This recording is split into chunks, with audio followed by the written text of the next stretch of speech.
would end up at Babe Mason's place before it was over. At Babe Mason, he came from out at Twist. He had a juke joint out there at Twist on number 7. And he came into town. Miss Mary Blackman was already, she owned a brothel too. And she owned a juke joint right next to it. But she and Babe Mason went into business together. And at some point, he bought her out. And so he was still running a joint at Twist, and he was running the one at Parkin also. But eventually he closed one down at Twist and moved his family to Parkin. And like I said, it was a 2-story one too, like I said previously. And it was just a jumping place. And occasionally he would have people from Memphis to come and show movies on a Sunday night.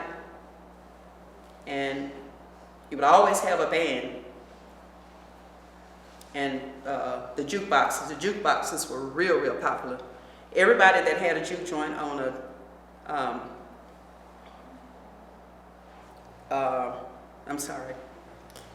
a cigarette machine and a juke joint.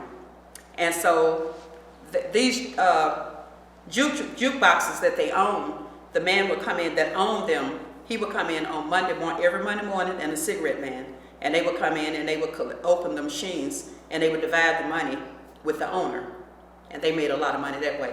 It was the same way with the cigarette machines. That person would come in, whoever owned the cigarette machines, they would come in and they would divide the money and they would get ready for the next week. So they made a lot of money that way, and everybody sold food. And I had the opportunity to work for my mother one time. She worked for Marion and Sherman Downs that owned the Blue Lagoon there in Parkin. And she broke her leg, so I worked in her place. And I just fried so much chicken, I thought I would never. But anyway, the chickens basically consisted of 2 pieces of white bread with Miracle Whip, lettuce, tomato, and 2 pieces of chicken. And then I would have some gamblers that would leave the crab house and come there, and they would sit there, and I'd have to fry them a whole half chicken, and they would sit there and eat it until they got full and drank full of beer and everything, and then they would go back to the crab house. They had 2 of them that did that. I hated to see them come because they would sit there and they would I would fry chicken and they would eat and eat.